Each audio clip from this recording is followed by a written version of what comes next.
pensando em numa leitura compartilhada, assim, de mãe que lê o livro com filho, sim, mas a leitura também é uma atividade bastante solitária, eu acho.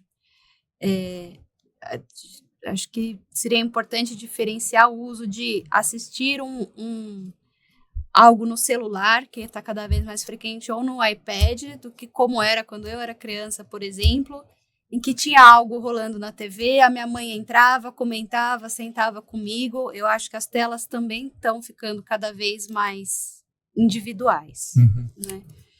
E agora, pensando um pouquinho na educação formal, tenho muitos amigos que têm filhos que são crianças também, e eu tenho visto nas escolas uma um aumento da intensidade de uso desses dispositivos também. Então, a apostila tem um QR Code para qual tem que apontar o celular.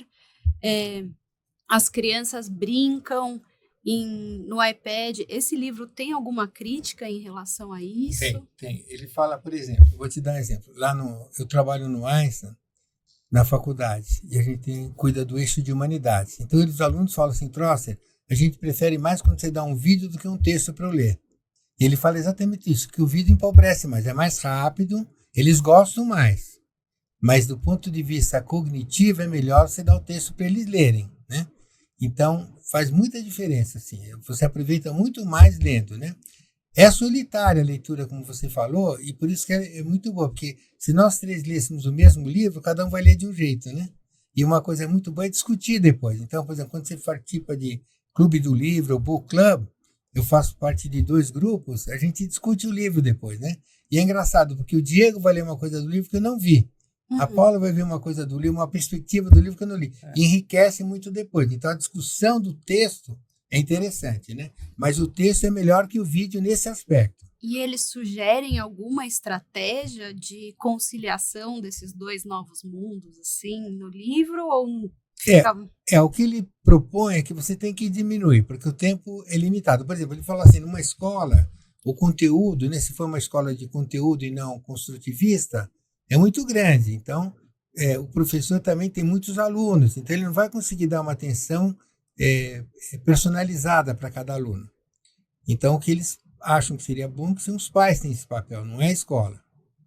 Para você fazer que a pessoa vire um leitor bom, a escola pode estimular, fazer feira do livro. Aliás, está tendo a Bienal, se alguém quiser. A feira do livro e tudo. Mas para você criar o hábito de leitura, os pais que vão fazer. Não vai ter jeito de ser diferente. E aí não é que você vai fazer que a tela é um demônio e o livro que é maravilhoso. Não é uma visão maniqueísta. Mas você tem que reduzir o tempo de tela. E sobre essa questão também de como a gente absorve o conteúdo por vídeo ou o conteúdo através da leitura, né? A minha impressão é que quando a gente lê algo, a gente presta muito mais atenção no que a gente tem de valor, o que a gente acha importante, enquanto no vídeo é uma coisa muito mais dada, muito mais direcionada. E na hora que a gente vai fazer um compartilhamento, vai discutir sobre esse assunto, né? Eu acho que tem mais interação quando cada um leu um livro, leu algum conteúdo específico e consegue mais compartilhar a visão de mundo de cada um, do que quando todo mundo assiste o mesmo vídeo e tem a mesma impressão.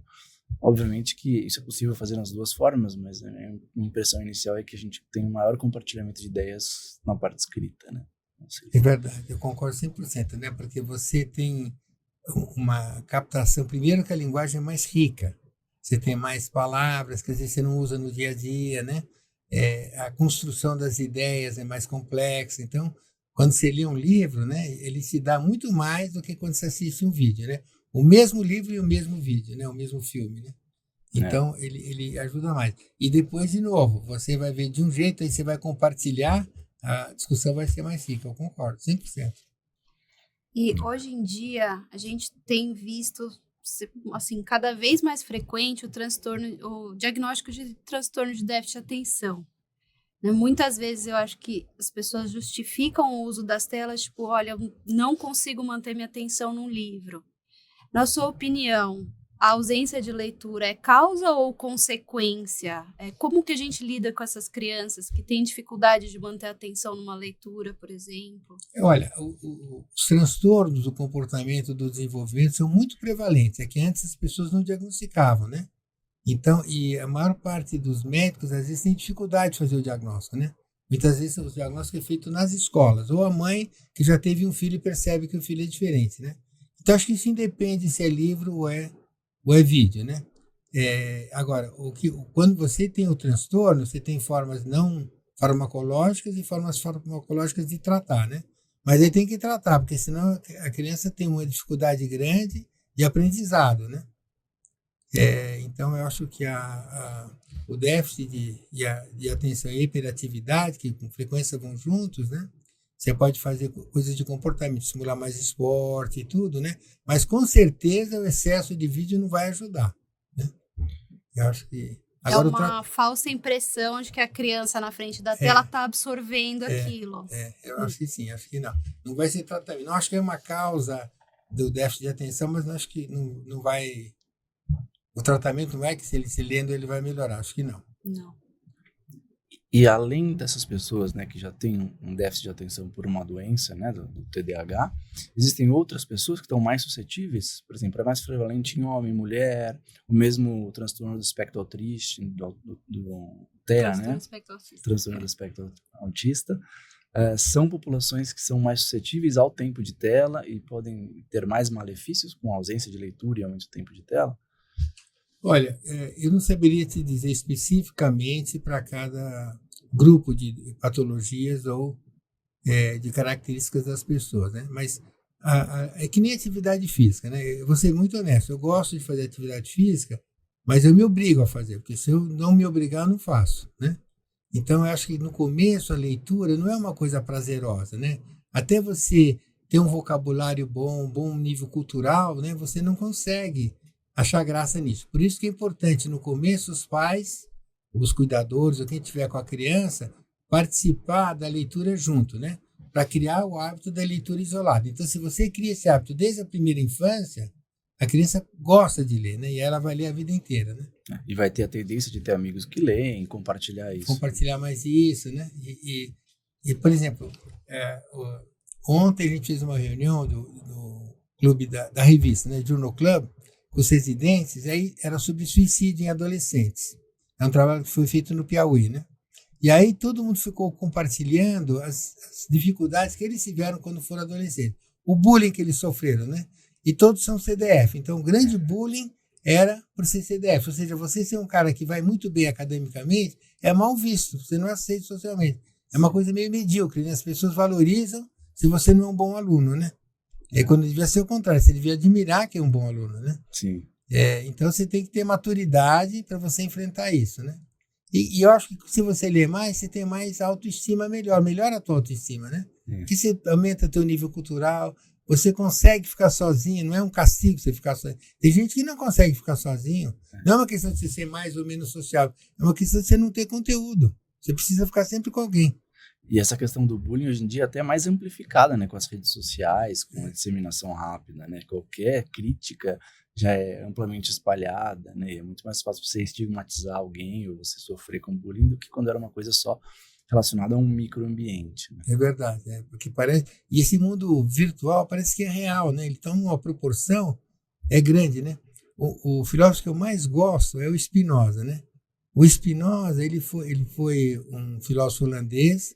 Ele foi expulso da comunidade judaica porque ele pregava ideias diferentes do que a religião preconizava, então eles ficaram com medo que ia ser ruim para a comunidade em si. E aí ele foi expulso da família. Então, com 24 anos, ele foi banido da sociedade, tanto da família como da comunidade judaica, né?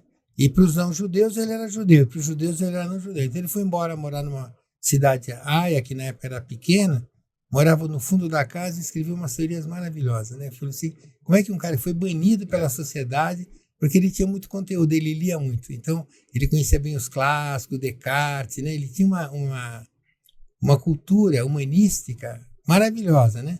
Isso fez com que ele pudesse, estando sozinho, né? A única mulher que ele gostou não gostou dele, né? Então, ele era um cara isolado, não tinha filhos, né? Morreu jovem, com tuberculose, mas ele teve uma produção muito boa, né? Coisas que estavam no século XVII, muito à frente do tempo, né? Tem uma pessoa que exemplifica que, mesmo com essas dificuldades de interação, através da leitura conseguiu aí ter uma visão de mundo, uma interação muito grande. Né? E ler livros físicos, papel, jornais, e ler em telas. O livro fala se existe alguma diferença entre isso? Ele fala que sim.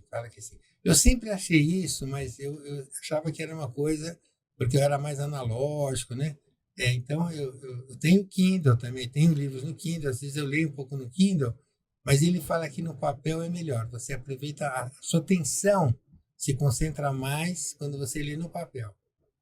Eu sei que ecologicamente não é o mais correto de ser dito. Eu tenho, compartilhando a experiência minha, tinha bastante preconceito com dispositivos de leitura como o Kindle, porque eu tinha essa coisa, uma memória afetiva de segurar o livro, de ver quanto falta, de ver a espessura. O Kindle, a gente já até comentou antes do podcast, tem muitos benefícios, até o próprio dicionário embutido, mas eu acho que passar a página ou fazer um scrolling, né, rápido assim, quando você não está com muita paciência, acontece nesses dispositivos e no livro não. No livro ou você fecha e vai ler com atenção outro dia, não fica essa coisa superficial. E essa interface também acho um pouco mais... Uma coisa é ler num dispositivo próprio para leitura, como um Kindle. Outra coisa é estar no celular lendo um livro, e aí entra o WhatsApp, e entra mais a notificação do TikTok, e aí a gente acaba se dispersando mesmo. Concordo com tudo que você falou, Paulo. Uma coisa que eu acho importante, quando você acaba de ler um livro, por exemplo, esse livro eu vou guardar, faço ler, né? Porque eu vou usar para reler alguns trechos eventuais, né? Mas a maior parte do livro, depois que eu leio, eu vejo quem quer o livro, né? Pergunto para a família, alguém quer ler esse livro? Falo do livro. A gente até montou um grupo na família dos livros e filmes. E aí, se ninguém tiver interesse, eu levo numa biblioteca comunitária. Nós criamos uma na Clínica Deckers, né? Que é uma coisa importante. Os pacientes, funcionários, todo mundo que vai lá, porque livro é uma coisa cara no Brasil. Como as pessoas não leem tanto, acaba sendo as tiragens dos livros são menores e o custo fica um pouco mais caro. Mas eu acho que uma coisa boa de fazer quando você lê um livro, você vê as pessoas que poderiam ler esse livro, você dá e recomendar para ler, né? Então isso eu faço, quando eu estou lendo um livro, eu fico pensando nesse livro, acho que o Diego vai gostar, né? As pessoas que você tem mais convívio, e aí eu falo, estou com um livro, porque quando você vai dar um livro de presente para uma pessoa, ele vai trocar, né? Você pode trocar o livro, porque você não sabe o que a pessoa quer ler, mas se você tem um contato mais com pessoas, né? Acabam trocando mais. Então, acho que essas bibliotecas comunitárias são muito importantes, porque como os livros são caros, uma coisa que é difícil para quem tem um poder aquisitivo menor comprar livro, né? Sim. Então, se ele tem acesso a livro barato, ou de graça, melhor ainda, né? A primeira vez que eu vi isso foi em Bed and Breakfast na Inglaterra, e eu já queria levar um monte de livro. Minha esposa que não deixou, falou, não, você só pode levar 5, ela que estabeleceu esse critério, né? Aí Mas leva 5 e deixa alguma coisa também. Eu deixei 2 que eu estava lendo, eu levei mais para ser nessa. Mas eu sempre deixo os livros em bibliotecas comunitárias, né? Então acho que é uma coisa importante. Você compartilhar o livro, né?